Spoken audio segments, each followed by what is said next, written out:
Cancer, hi! Welcome to Mystic Queen PH. At ito yung part 3 ng reading ninyo for December, which is about love life and family. Ayan. So this is a general reading. Maaari kayong makarelate, maaring hindi. Just take what resonates. Pa-follow, like, subscribe na rin sa ating channel. And also, reminder lang, no, ito pong account na to, at Mystic Queen PH, yan. Ito yung legit na account. May mga nagnanakaw kasi ng videos ko, tapos may gumawa ng account ko, nakakaloka, tapos nire-upload niya yung mga videos ko. So, lahat yan, sa lahat ng platforms, YouTube, Facebook, TikTok, IG, Mystic Queen PH, okay? Nakakaloka sila. So anyway, let's see. Huwag kayong makipag-transact sa mga ano ha, yung legit lang. Lalo na nag-o-offer yun ng spells tapos private readings. Nako, ang private reading ko, ano yan, meron tayong official link ng private reading. Hindi sa message. Kailangan yung mag-book para kayo ay makapag-private reading sa akin ha. Nakakaloka. Okay, let's begin. Cancer, sa love life. Ano yung energy ng love life ninyo? Ngayong December, what's the energy, love life ng mga Cancerian? Naku po, may infidelity dito. Baka yung iba sa inyo ma-involve sa isang third-party situation or panluloko. Ayan, merong manipulation, betrayal, pwedeng kakilala nyo pa, no? So, mas maging alerto. Kung kayo ay in a relationship, yung mga betrayal nanggagaling pa yan sa mga taong malalapit sa atin. Excuses for not acknowledging our differences held us back. Bridging the gap starts with honesty. Pwedeng sa pera rin, no? May issue sa pera. Hindi nagsasabi ng totoo pagdating sa pera. Like for example, yung person mo, ina-expect mo, lalo na kung mag-asawa kayo, meron siyang support, pero iba yung dahilan niya, hindi siya makakapagbigay ng support. Unseen by foes ready to be unleashed. Quietly, deadly, a silent strike. Oh my God. Meron ditong pwedeng magkakaroon ng revelation about your connection, your relationship. Nakakaloka to ha, Cancerian ha. Of course, this is a general reading. Pwede kayong makarelate, pwedeng hindi, no? Kung okay naman kayo ng person mo, hindi mo kailangan mag-overthink. But yung iba naman, this can be yung betrayal sa family. Oo.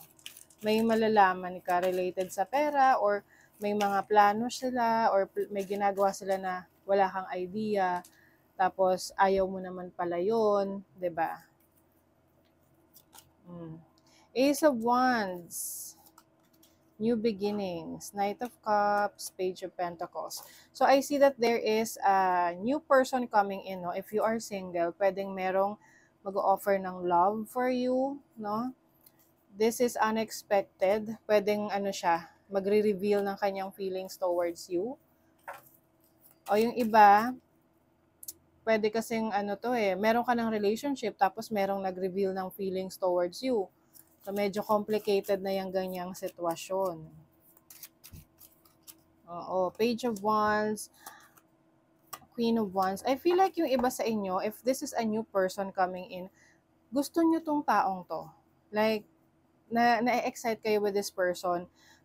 Maaring itong taong to ay isang Aries, Leo, Sagittarius, o kaya Taurus, Virgo, Capricorn. Meron ding water sign, no? Cancer, Scorpio, Pisces.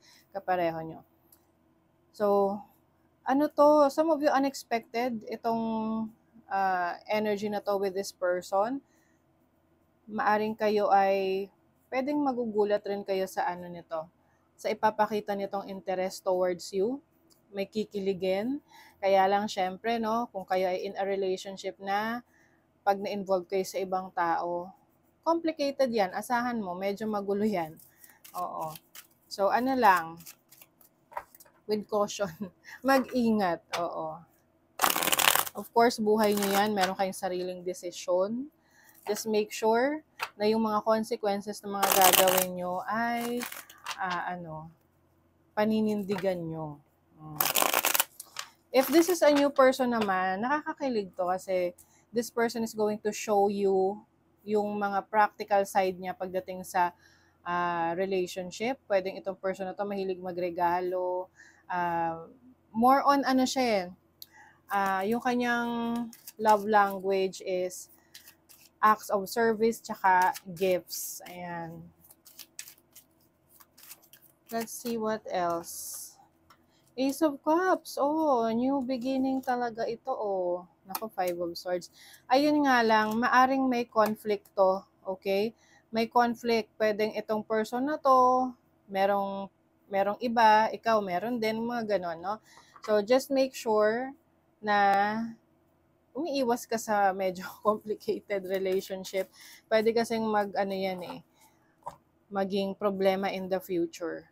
So, mas maganda na mag-settle ka sa isang person na merong stability at alam mong may patutunguhan yung connection ninyo. Okay? Na talagang dinideserve mo. Siyempre, dun tayo sa kung ano yung dinideserve natin, di ba? You deserve loyalty, you deserve trust, you deserve the love. Okay, tingnan natin kung ano yung feelings or message ng person mo. Sa'yo, ano yung message ng person? Ng collective. I feel lost without you. Oh! Nako ha. Itong person na to ay talagang parang medyo malalim na yung connection sa'yo. Hindi na siya makapag-function ng maayos kapag wala ka, kapag may problema kayo, kapag may issue kayo. So, oh my God. Sorry for breaking your trust. Oh, di ba? Nakakaloka. Maaring yun nga, meron ditong infidelity, may panloloko, tapos na-realize mo. And then, nagkaroon ng separation or pag-aaway, tapos na-realize ng person na hindi niya pala kaya na wala ka. Oh, sorry for breaking your trust. Kasi pinagkatiwalaan nyo. Di ba ang hirap? Kapag nagtiwala ka sa isang tao, tapos break niya, talaga yung betrayal. Naku, Diyos ko, nakakapangingiglaman, di ba? Oh. Something to say. Oh, meron siya. Gustong sabihin. There's something I really want to share with you. I'm waiting for the right time to tell you. Bumubuelo to ng mga bagay na gusto niyang sabihin sa'yo. Kasi pwedeng binlock mo, ayaw mo na makipag-usap, galit ka na.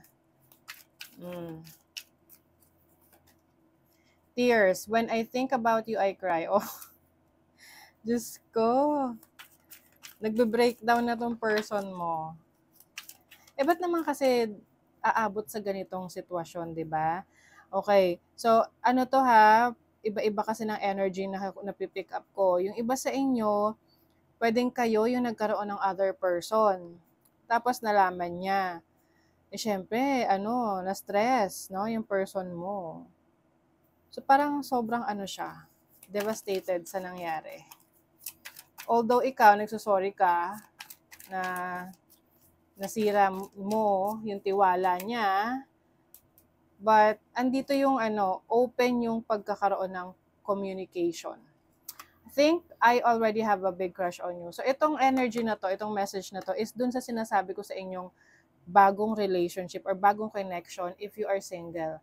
So there is someone na merong nagkaka-crush sa inyo, gustong-gusto kayo, pwedeng nagpaparamdam, nagbibigay ng gifts, bulaklak, or any gesture para mapansin mo. Demonstrate love. Find out what is important to those you love and act on it. Ayan. So, yeah, ito yung sinasabi ko kanina na yung love language, no? So, yung person mo, someone na nagpapakita talaga ng pagmamahal through acts of service or yun nga, merong mga regalo on the side. So, ang na-pick up nating energy rito, both for in a relationship tsaka single na merong pagsisimula ng romantic connection. Oo. So, ayan yung reading for you, Cancer. Thank you so much and see you again.